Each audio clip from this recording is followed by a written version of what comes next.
Welcome to another how-to video here at DoSpace. Today I'm going to be sharing with you one of my favorite things to do with the laser cutter, engraving rubber stamps. Let's get started.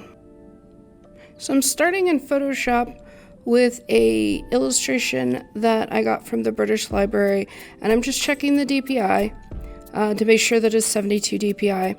Now I'm turning the mode to grayscale, dumping all of the color from it, and then I'm going to use levels to get the best blacks and whites that I can by sliding the levels back and forth until I've got nice solid blacks and whites. And this is going to allow me to use image trace in Illustrator to actually turn this image into a vector. So I'm just sliding it back and forth here, getting the best possible thing that I can, and then I'm selecting everything,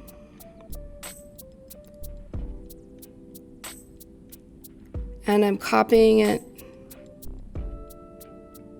and I'm just going to paste it directly into Illustrator.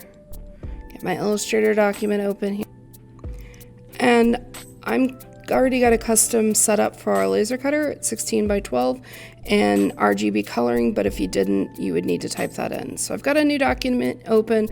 I'm going ahead and I've pasted it, and I'm using the Essential Classic Workshop workspace, so everything is up at the top, and I'm hitting the image trace button. It's automatically going into image trace. Next to it is the palette button. I'm going to open that and get the advanced options. I'm sliding over and just adjusting this so that I have the best image possible. I'm upping the threshold of it, I'm upping the paths, I'm upping the corners, and I'm getting rid of all of the noise.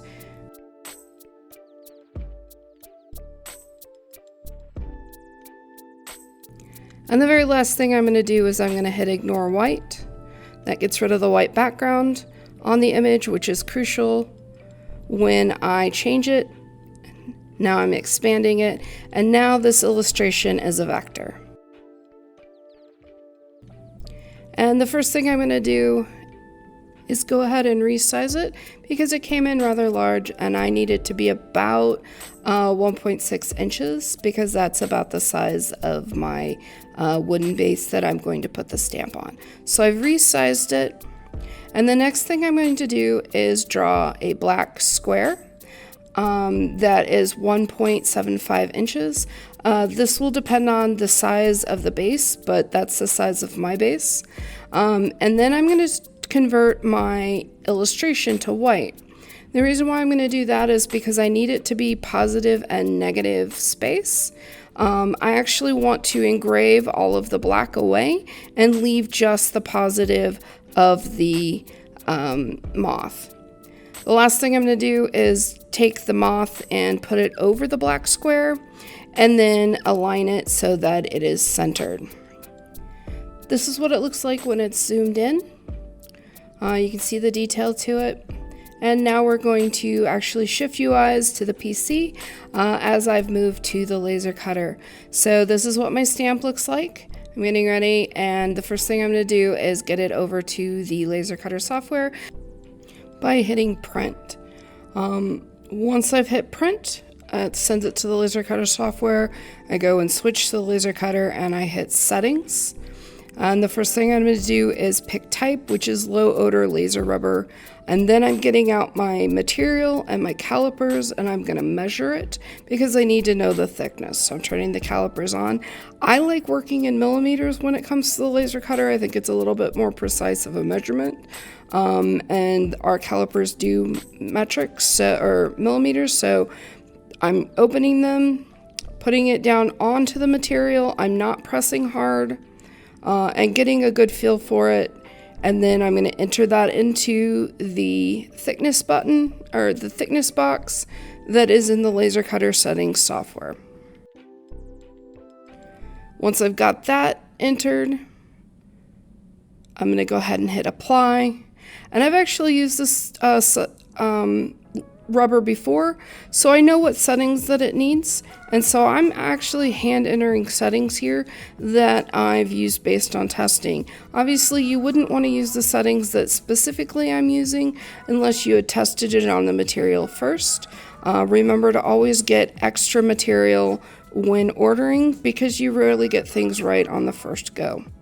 All right, time to put our material in there. You can see I'm using scraps, but I'm being careful to line them up. Our particular laser cutter orients in the top left corner.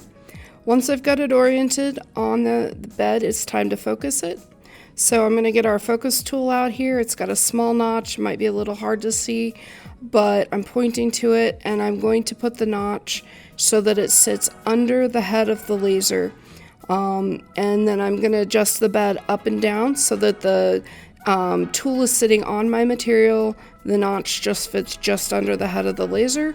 Once that happens, I know that it is focused and I can move that and go back to the software. I'm going to adjust in the software, particularly because I've got pieces cut out where it's actually cutting and engraving. So I'm moving the image around, moving the focal view around, and I didn't film the part where I'm checking, but basically there's a small red laser that shows you sort of where it's going to go, and I'm checking back and forth to make sure that it matches the small piece that I have. Once I'm done getting it into position, I'm going to go ahead and hit the big green button, and it's going. We sped this up quite a bit because it took about 5 minutes to run a pass through. And once it was finished, we realized that it wasn't quite deep enough. So we actually ran another pass. So the small, basically 1 3/4 by 1 3/4 stamp took 10 minutes to engrave.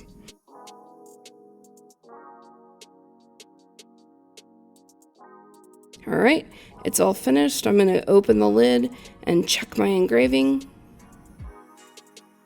And like I said, we found that it wasn't deep enough, so we ran the pass again. You notice I did not pick up the rubber because I wanted to make sure that it didn't jostle out of place. Finally, off camera, I did take it and scrub it and wash it because it has to be washed before it can be used. Just a little bit of Dawn soap. Here I'm cutting the stamp out with an Xacto knife. Scissors work as well, and that's what it finally looks like. Then off camera, I went ahead and pulled out a stamp pad and tested it to make sure that it was what I wanted. So I'm just taking my Xacto knife and I'm trimming around the edge. Again, a very sharp Xacto knife or scissors. Once I've got that, it's time to mount it. I'm just using super glue to mount it to the wooden block. So I'm just going to put a little super glue right here on the block itself and then carefully press the rubber into it. If you're looking for a source for low odor engraving rubber, please check the description below, as we've linked a few places that we've purchased it in the past.